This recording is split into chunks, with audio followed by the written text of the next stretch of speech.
be honest. Okay, we started the recording a little bit late, but we're good. We're gonna move on. Okay, this is a very important for you guys to have. I will be uploading these slides and this recording, so you can go back and look at all the slides to get these QR codes if you've missed any of them. This is the ERAS applicant worksheet. You are an ERAS applicant, so you want to look up this ERAS applicant worksheet. If you are a fourth year, you are getting this now. If you are a second and third year, you can look at it and see what information is there. This year, there has been a major revamp of the ERAS application. So use this code, get the 2024 ERAS applicant worksheet, okay? And I will have some screenshots of what that looks like. So your ERAS application has each of these points. It has demographic info, which you'll see a little note down there. It includes geographic preferences, which is new to the EM application this year. There's a section for experiences. And now this year, there's a new way to report experiences we'll go over. And experiences are termed selected experiences. And then there's a section for impactful experiences. And we'll talk a lot about that because that's going to be important. Then there's the test scores section, and whoops, this is misspelled, but it's different from last year to program directors because there's no step 1 score now reported. So this section is different. Scholarly activities, which is your presentations, publications, etc. There's a program signals section, which is kind of new, and we'll talk about that too. There's a letters of rec section, which we have a whole talk about SLOs, the different types, which ones are important, and timeline for that. And then there's a personal statement section. So we're going to talk a little bit about each of the really important sections that I want you guys to know about. Demographic info. So what's new about this is geographic preferences. So the demographic info, very straightforward. Where's your address? Where's your permanent address? What's your work authorization? Self-identification. Are you Argentinian? Are you Caucasian? There's places for all of this. Language fluency, very important to fill out. Military information.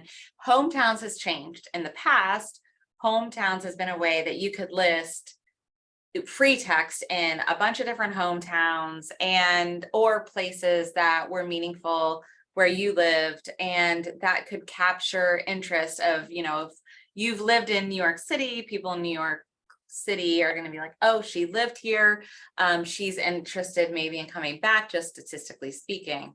So hometowns now, you may enter up to 5 hometowns. And this is how you enter the hometown. There's boxes instead of a free text full box. And this way, the suggestion is, you can see the description here. This is directly from the ERAS applicant worksheet. So they make it all easy for you. You fill this out, and then your ERAS application is ready. So hometowns are considered places and areas where you currently or previously lived and feel strong ties or a sense of belonging to. So I grew up in Tampa. I'm going to put Tampa. I lived in Gainesville 8 years before 7 years before I applied to residency. So I'm going to put Gainesville, Florida. I also lived a little bit with my aunt in San Luis Obispo in California, so I would put that as well. Those are examples. And now you're going to be limited to placing 5 hometowns, which is not really a limit. Most people had less than that. This is new to EM ERAS applications, geographic preferences. So let me say that the ERAS application was changed this year with the goal to make, and I may have a slide about this in a little bit, but with the goal to make the ERAS application easier to fill out, easier to read, decrease some of the areas of the application that made you fill out and write things that program directors said really weren't helpful, to decrease any redundancy, and to give high quality, not quantity, high quality information. So geographic preferences, this was piloted in other specialties last year. Last year it was offered, EM as a specialty declined to participate as a whole specialty, and now it is universal for ERAS. So geographic preference, let me just show you the next slide and we'll go back.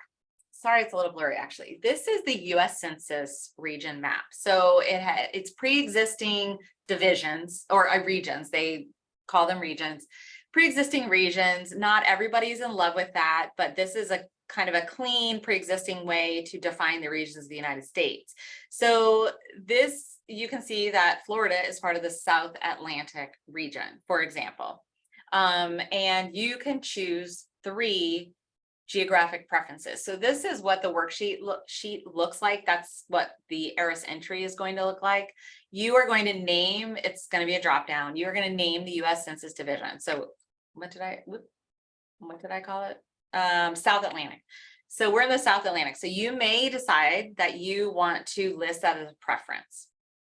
So you can indicate your preference, South Atlantic region, and then you plus or minus, you can tell me a preference.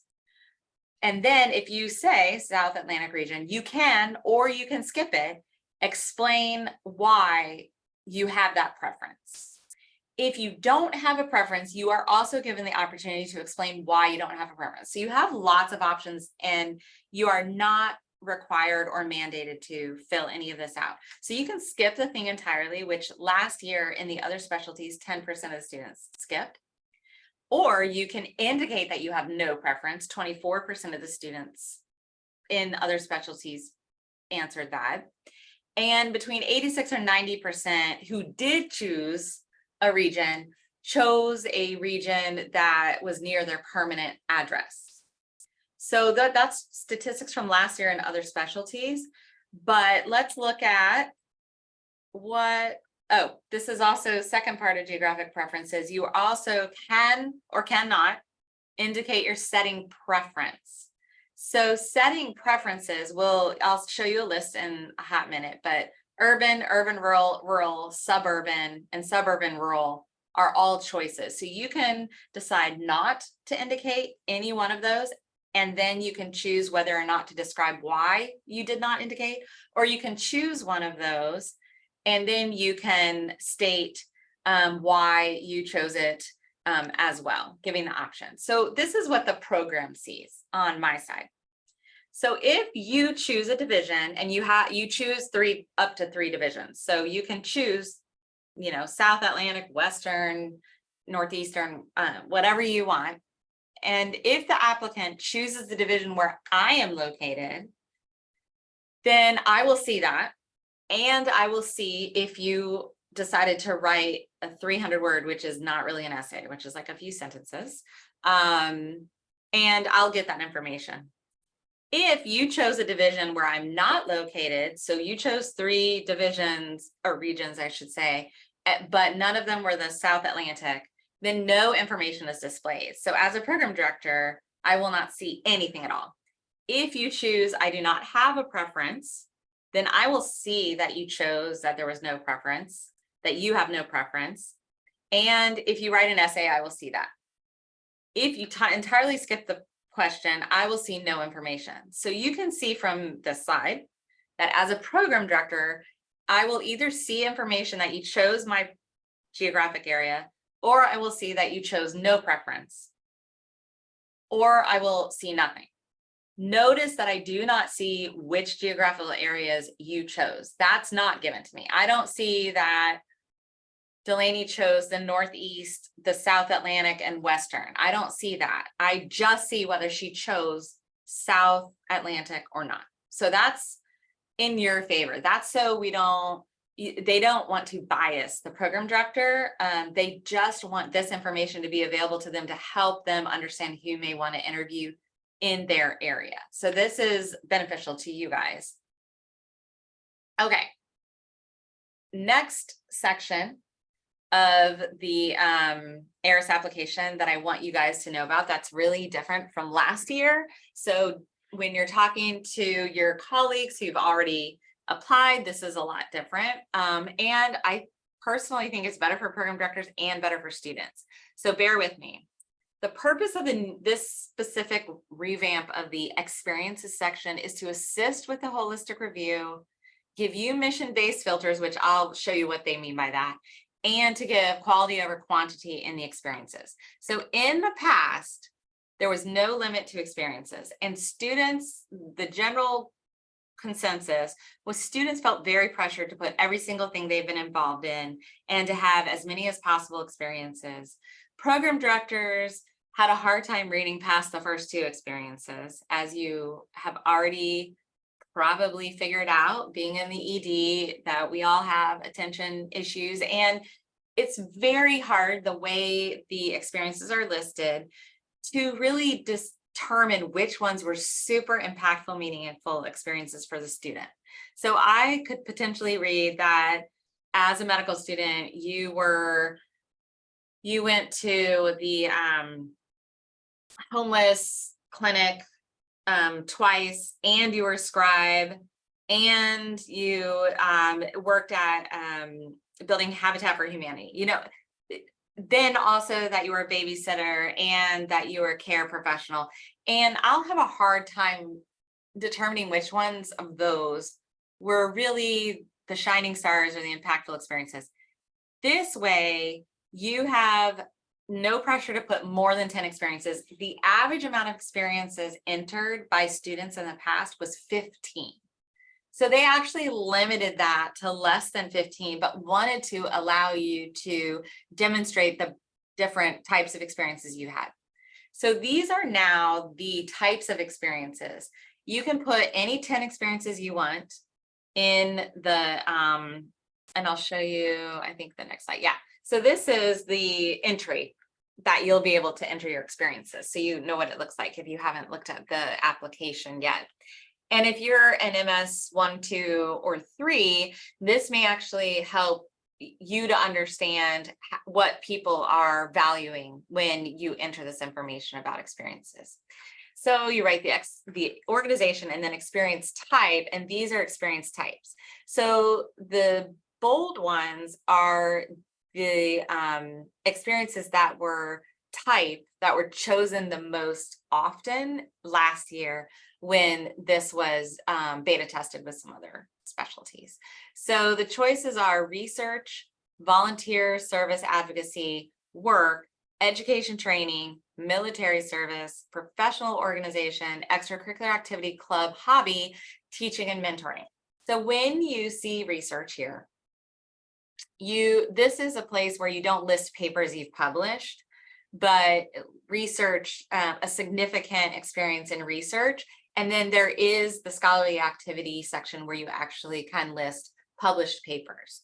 The education training section, there was a question that someone submitted about certifications. This is not anything that's in your application elsewhere, you don't need to put here. So education training does not equal medical school, and it does not equal any graduate medical training that you already have in the application. Military service, obviously, extracurricular activity, club, and hobby. So this is a change too, because there used to be a free text box that people would list interests and hobbies. And the last time that I spoke about ERAS application, I had a section on hobbies, because sometimes that can really help you, and sometimes it really is distracting, and people would list like 15 hobbies, and I'm sorry, but you can't be a rock climber, writer, coffee aficionado, traveler, plus 10 other things significantly enough to say that you're active with those hobbies. So this is actually a chance for us to really hear, like, if there is a hobby, like you are a rock climber and that is your thing, you go to the rock climbing gym every Thursday, that's your decompression, that's your wellness, and you want to highlight that as an experience, and you can do that, and you would put that in your application as an experience, one of your 10 experiences, and you would list the type of experience as extracurricular activity, club, or hobby. A lot of people like to highlight that they are like CrossFit or lifters, and because it takes a significant amount of their time and it's a significant part of their own wellness. And I think that's important, and you can put that with your experiences. Also, each experience has a short, you'll see here, has a short context, roles, and responsibilities. So you have the ability to talk about that. That's at a 1,000 character limit. And then after entering each of the 10 experiences, you have another place that you can identify the top 3 meaningful experiences. And I will show you what that looks like. Okay. That looks like this. So you're going to select 1, 2, and 3 meaningful of the experiences you entered. So 1 of the 10, 2 of the 10, and then 3 total of the 10 that you believe are the top meaningful experiences. And you're going to reflect on that experience, like how it influenced you about the journey, how it highlights a focus of yours, a goal, etc.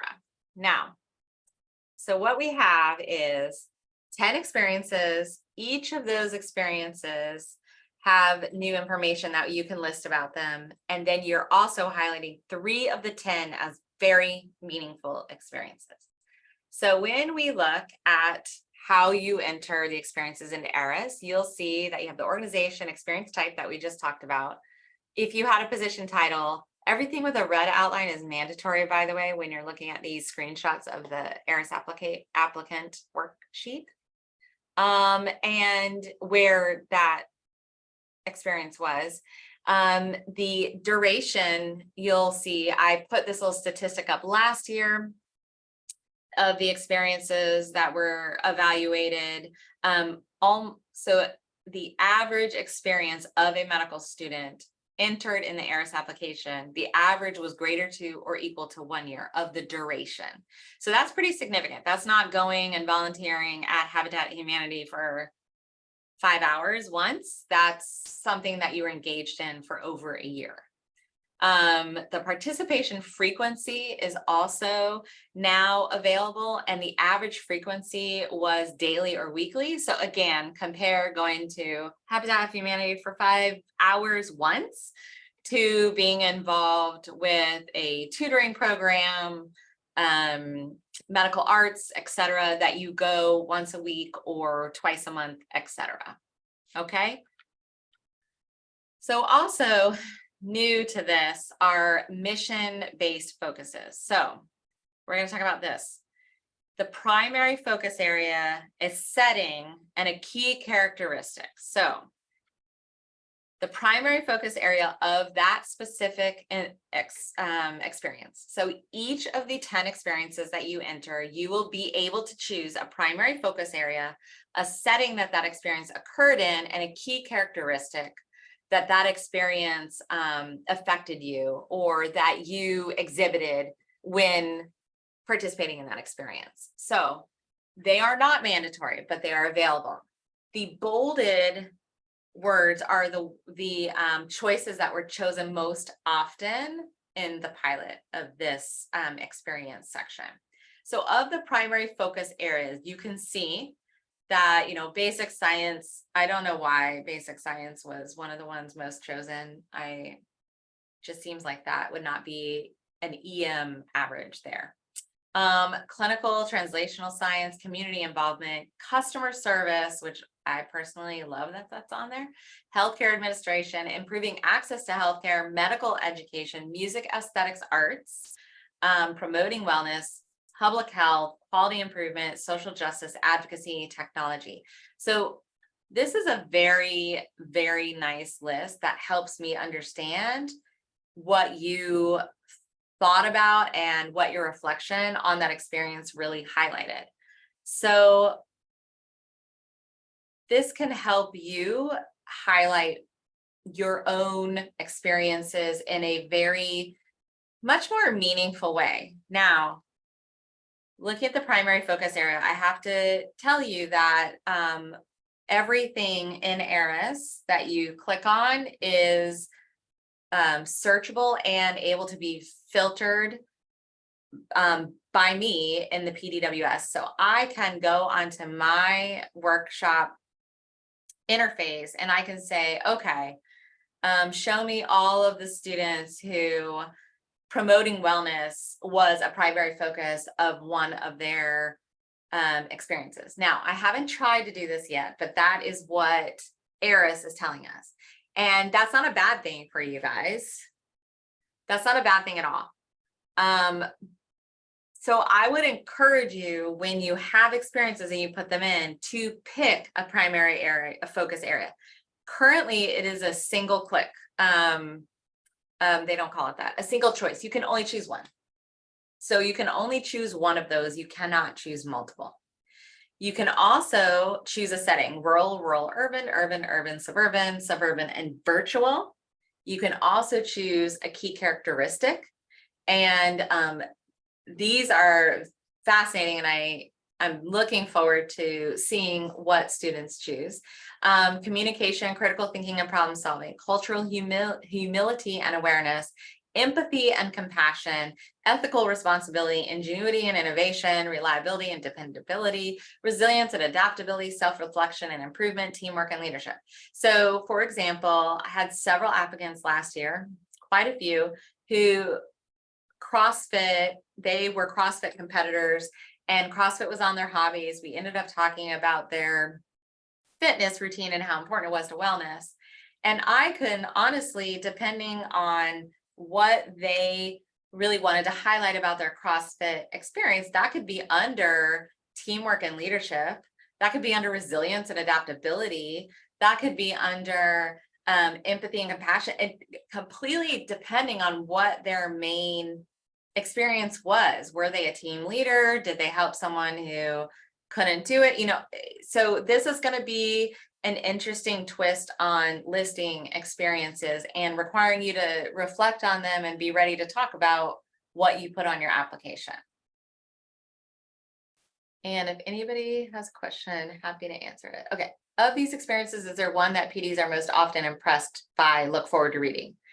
Great question. And honestly, the name of the game nowadays is that there is not one experience over all the others. Absolutely not. So each program is going to have their secret sauce that they're interested in, which reflects their mission statement. So for example, I will tell you that we love people who were prior scribes. If you were never a scribe, does that mean you don't have a chance of matching? No, but we think that the people who've been scribes have like a healthy understanding of what happens in the emergency department, what it's like. Maybe they've, had time with EM doctors, etc. So that is something that we like to see. If you weren't a scribe, I love to see prior work experience highlighted. For me personally, that's something I like to look for.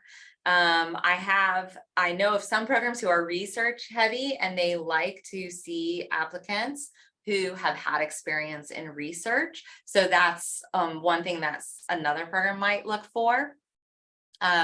We, in our program, we're very heavy on wellness and understanding what wellness is, and having not coping mechanisms, but a good understanding of your own limits and how you need to be aware of what helps you thrive personally. And so that's self-reflection, and that's basically, promoting wellness in a way. So that might catch my eye too. So that's the long answer. The short answer is that there is not anymore just one experience that's going to be the thing. Should we limit our experience to medical school time period, or if it was formative enough, can we many years prior to medical school? So if it's many years prior to medical school, I would encourage you to think about highlighting it in your personal statement. It depends. If this was a life-changing experience, then honestly, I think the personal statement might be a better place to highlight that, so that you can explain why it was formative and use that to then talk about what kind of person you are now. However, you could definitely do that. We don't see a lot of experiences prior to at least medical school. In relation to the primary focus area, what could I choose with respect to a US clinical experience? That's a great question. Primary focus area. It depends what it was. If it was in the emergency department, I'm not sure I would choose something in the primary focus area if that was a listed experience. If it was in public health, like working at a county health primary care, then you might be able to choose that. Okay, good questions. Okay, so for away rotations, it's probably better not to choose thing. Correct.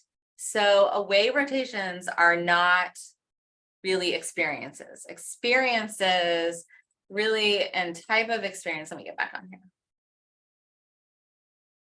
Our research, these are the types of experiences that they want you to list, kind of in like a CV. Research, volunteer, work, education, training, military service, professional organization, extracurricular, teaching, and mentoring. So things we put in our personal statement should not be repeated in other parts of your application. Not necessarily. If you've listed an experience, you can mention it in your personal statement. If you use the meaningful experience, like the 3 out of the 10 to highlight the meaningful experience, and you do a great job about speaking about there, I would not necessarily repeat the same thing in your personal statement. You can say in your personal statement, as I mentioned in my experiences,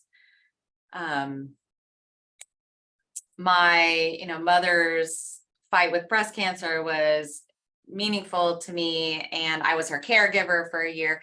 And you can say, I'd like to talk about that more, and you can, but you don't have to repeat anything that is somewhere else in your application. And if there's a very specific question or instance, I can answer questions about that. Okay. Let's see. Okay. Great questions. All right.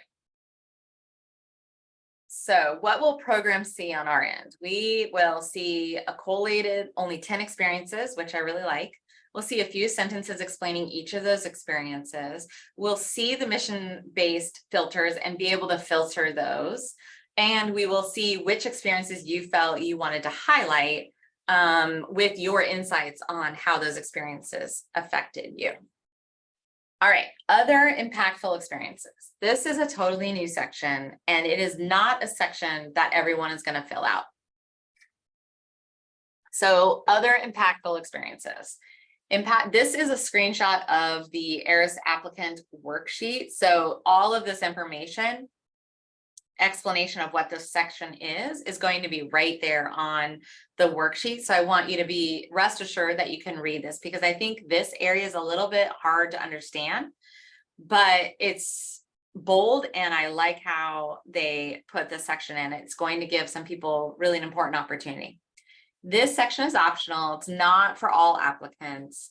It is for applicants who have hardships and challenges, and those include family background hardships and challenges, which could include that you're the first college attendee and graduate in your family.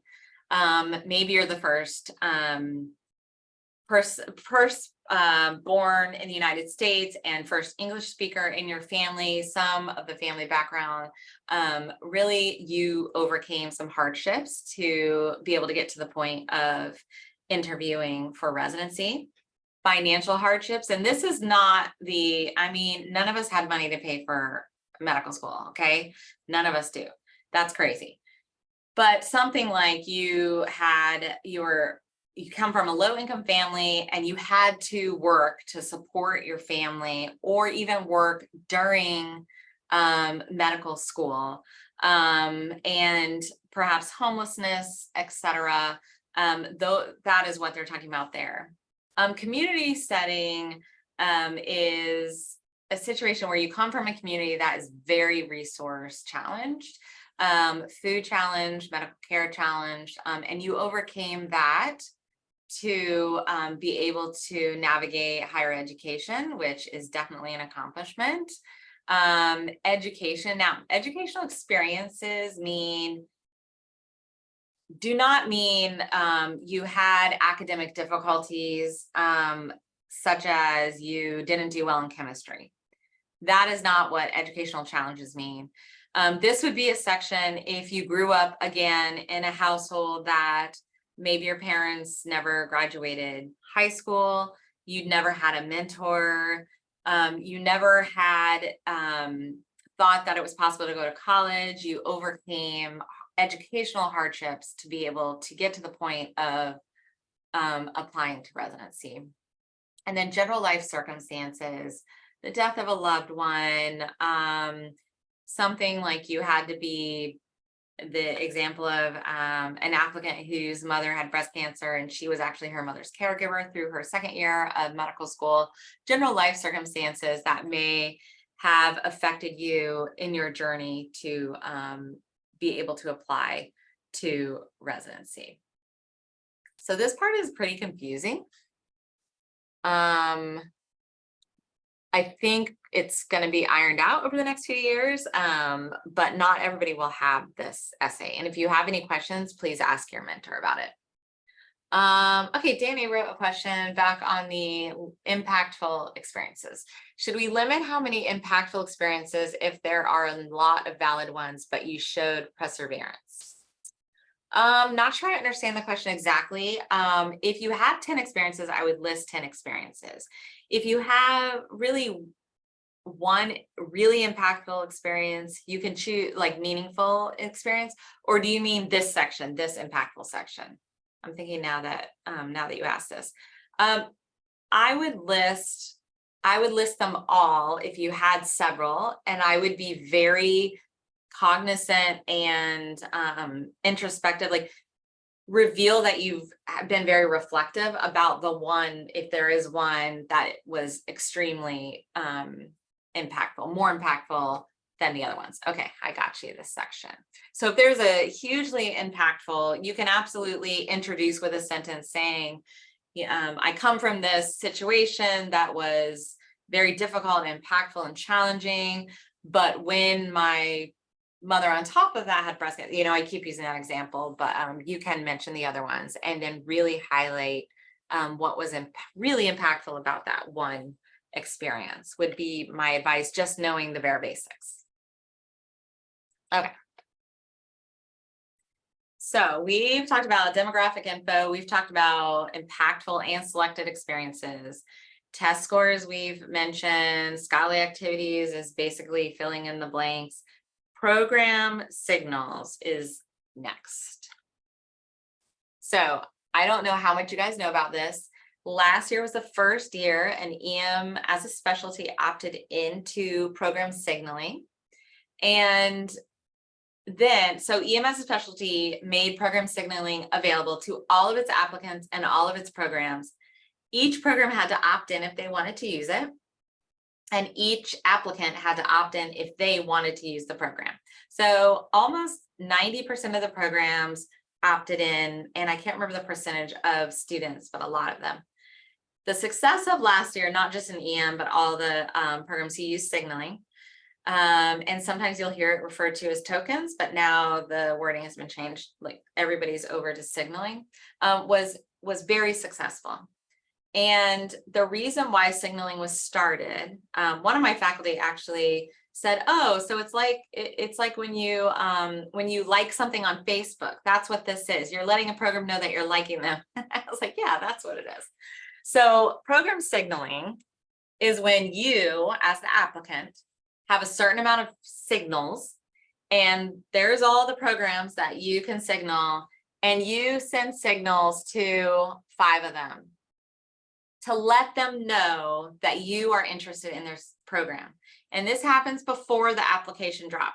So as you're getting your ERAS application ready, I believe the date you have to have your signals finalized is September 16th, but I'm not quite sure. That was definitely the date last year. And I can look that up for you guys. But you decide before you drop the applications, before we get to even see the applications, you have to decide which, if any, programs that you would like to signal. And last year, you as an EM applicant, if you opted into it, had 5 signals to distribute. And the guidance was very clear that you do not need to signal your home rotation or anywhere you've rotated. act. Like they already know you're interested. You went and rotated. You don't need to signal. That's so 2022. That's not the case anymore. In 2023, we have now, as an EM applicant, you have 7 signals to distribute, and you should distribute them to any program you are interested in, including programs you rotated at and your home program. The reason why this change was made was that ERAS has now adopted a universal policy with signaling. So if you're going to urology, if you're going to orthopedics, if you're going into surgery, you have signals. Each specialty has a different number of signals. Some specialties chose a really high number of signals. I think it was ortho that their applicants have 30 signals. And that, in essence, limits the amount of applications they can send out. Because if you send out, because if a program doesn't get a signal from you in orthopedics, they know that they're number 31 on your list of programs. So they're not going to waste time interviewing you. That's not the case in EM and most other specialties. So you were given 7 signals this year. They went up from 5 to 7 because now you are being told, just like every medical student applying to every specialty, that you have a certain amount of signals and you should signal any program that you're interested in, including programs you rotated at, including home rotation. So you have 7 signals to send out to programs. So let me explain what we see, the program sees. So as a program director, if you opted into the program, actually, I think everybody's in. If you decide to send a signal to me, then I will see something. They haven't decided what it's going to look like, but it'll be some kind of icon. Last year it was just the word yes. Now it's going to be some kind of thing. And they call it a badge, but I have not seen it yet. I'll see a badge on your application. So, and I can filter by this too. If you do not signal a program, my program, I do not see anything.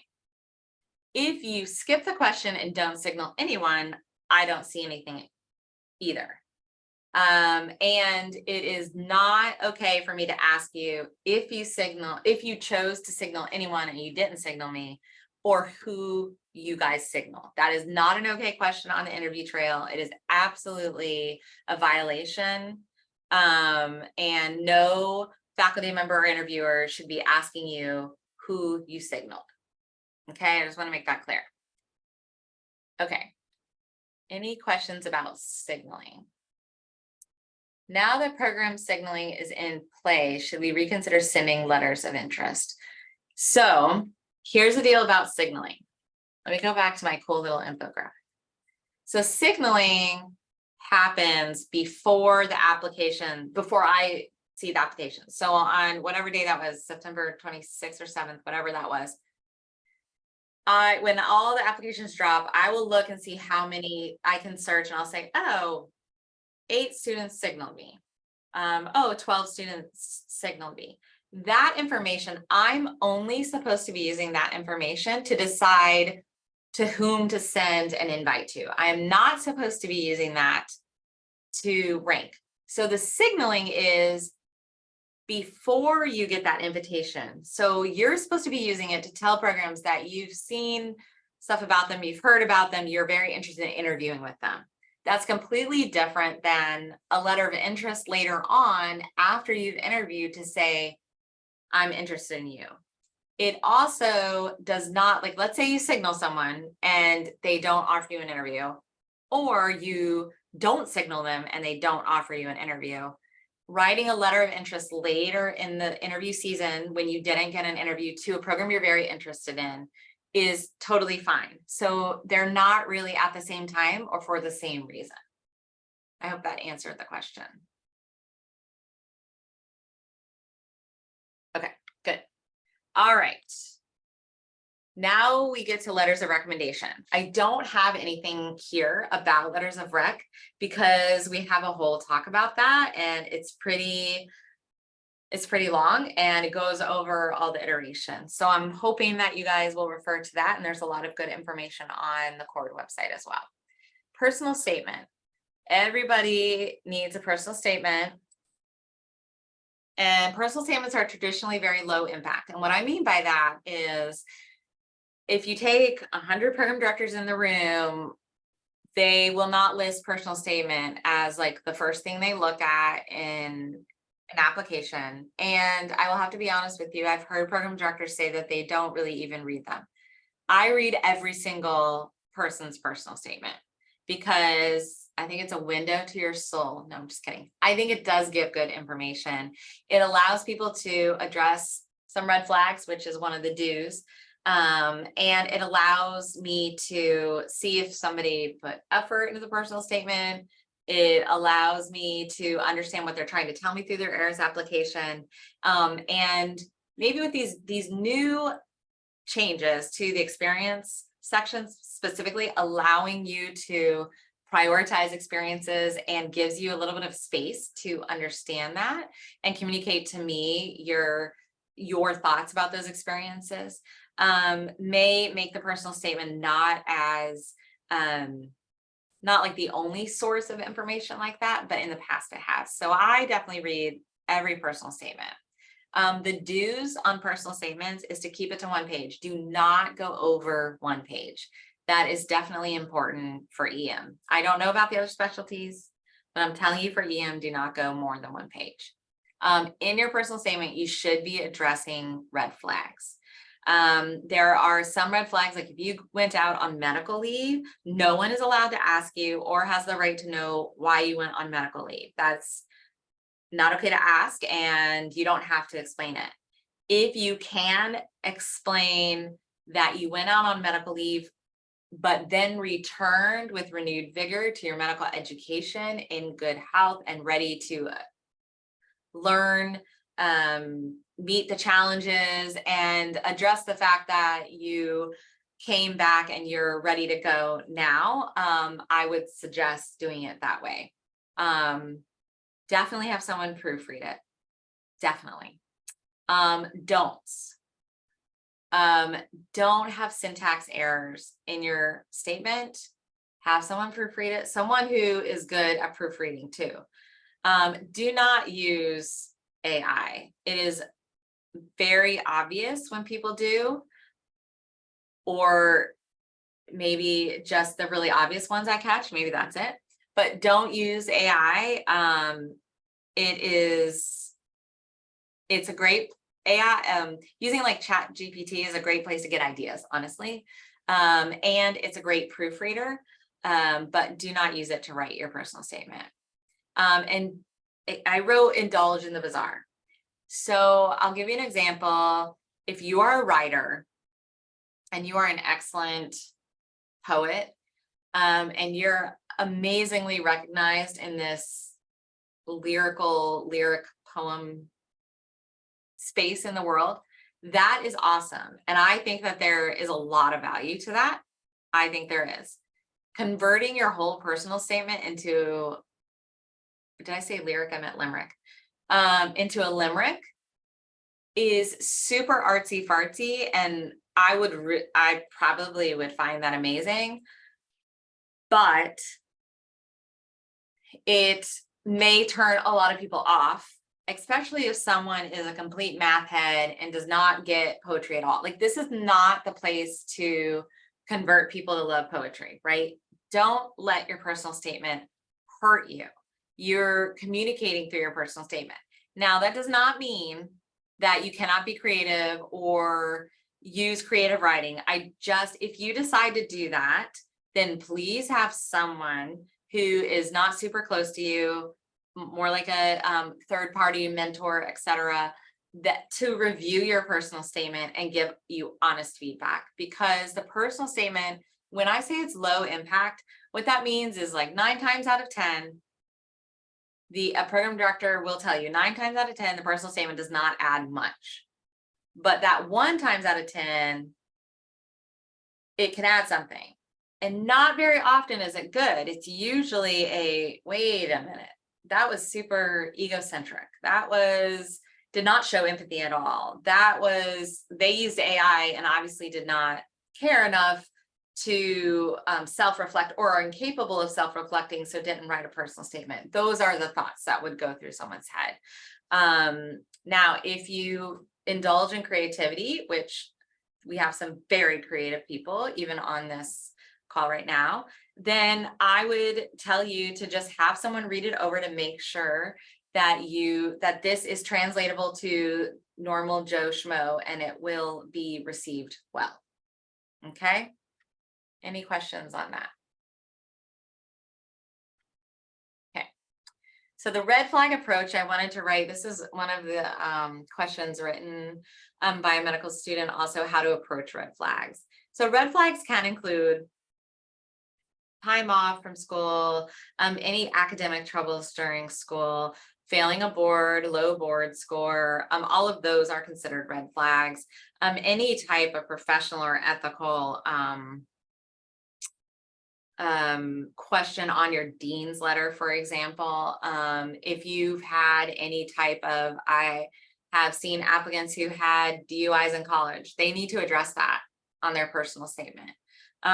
So my advice is to acknowledge that red flag, to address and take responsibility for that red flag. Don't be a victim in your personal statement or on your interview when you're explaining why something happened. Don't be a victim. Discuss your growth and reveal the new you. So my first board score attempt was very poor. I was distracted because my mother was sick and this, that, the other. I realized that she was ill, so I took some time off. When I came back, I had a whole new study plan. As you can see, my second board score, it had a lot of improvement. I now have so much more understanding of myself and how I study. And now I'm ready and I won't have any more problems for step 3 and the ITE because I have a plan now. This is what works for me.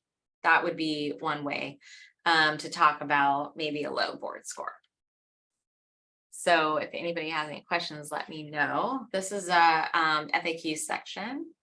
Are there any certifications that are helpful to get as a medical student?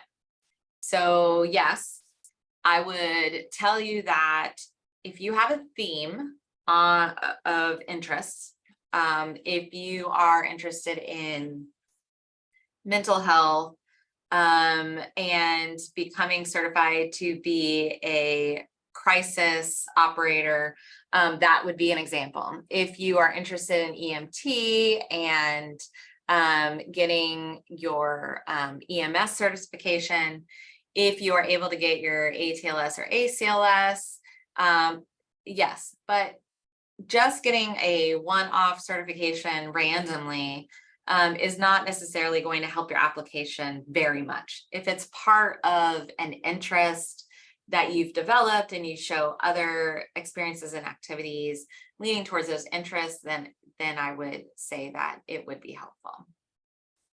Is visibility of the setting experience is same as geographical preference? When I see an experience listed, the setting is either listed with it or not. Like urban, suburban, what have you, it's just listed there. The setting preference, like geographical preference, it's the same as the geographical region. So actually we had a question about this and wrote an email to ERAS because we didn't know how they were designating each area.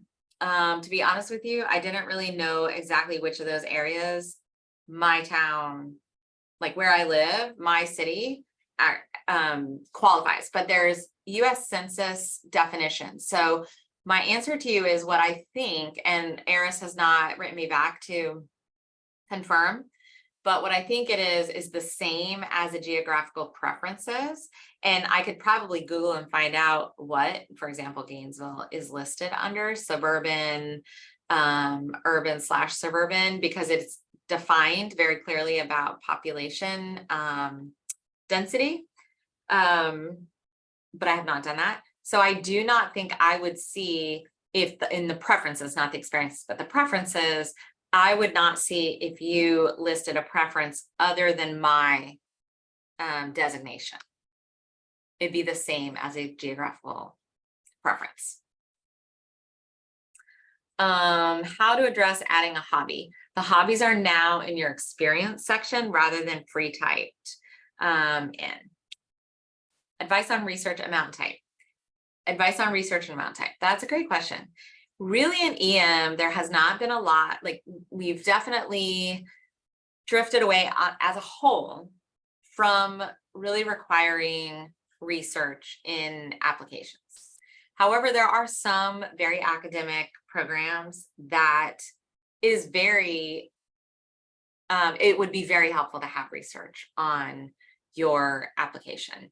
Having any type of research on your application, whether it's a case report, and then of course it shows a lot more commitment when it's a higher level, like prospective enrolling trial, for example, involvement, then yes, that translates. Even if our program is not research heavy, for example, it demonstrates interest in EM. It demonstrates that you had an experience that gives you experience, knowledge about medical education and medical research that other people don't have. So research will always help you, but not having a lot of dedicated research will not necessarily hurt you. Again, different programs hold different activities in a different priority. And in fact, some of this, as program directors, we shared our applicant not ranking like the final rank list, but as we interview, we had developed score systems and they were all different, which is awesome, because that means that programs really are looking for the right applicant to fit with their program and who's going to succeed there. I hope that answered. Should we consider taking step 3 before match? You can. If you interview with someone, usually they're not going to go back and try to look for your step 3 score unless you tell them that you're taking it and to look for it. I don't think I would muddy the waters unless you really wanted to take step 3 and needed to get a really good score to demonstrate that you've improved for like study habits or something else like that. Okay, how to target your application to a specific geographic area. Well, lucky for you, there's geographic preference now. So you can target South Atlantic, for example. You can also write in your personal statement even more. So when you say, like, let's say it's a South Atlantic, you say South Atlantic region, and then you have that little box that you can write a few sentences of why you're targeting that area. And you can get even further down. I probably wouldn't, because you don't want to, that will go to anyone in the South Atlantic region. So you don't want to say, I only want to match in Miami. I'm just going to give you that personal advice. You know, you don't want to leave people out. But then you can write in that box every program in the Southeast or the South Atlantic, sorry, that you apply to will see that little box. But then in your personal statement, you can write, like, let's say you're applying to every single program in Miami because your fiance lives there, whatever, your partner's there. So you can write in your personal statement that your partner lives in Miami and this is where you want to match for residency, put down roots, and commit to the community. Like, that's what you want to do. And you can upload that personal statement to all of the Miami programs, and then you can write a different personal statement that does not say that you only want to match in Miami and upload that to all of the other programs. So there's a way you can Southeast, or I keep saying that, but South Atlantic region, and then you can really target another region if you are interested in that, especially if you're couples matching, which is a whole nother talk. All right, medical, those were all the questions that were submitted that we did not answer in this or another session. This is to our roster. Most of everyone here, I think, is already on it, but if you aren't, or you want to pass it on to somebody else, this is the QR code for our roster. So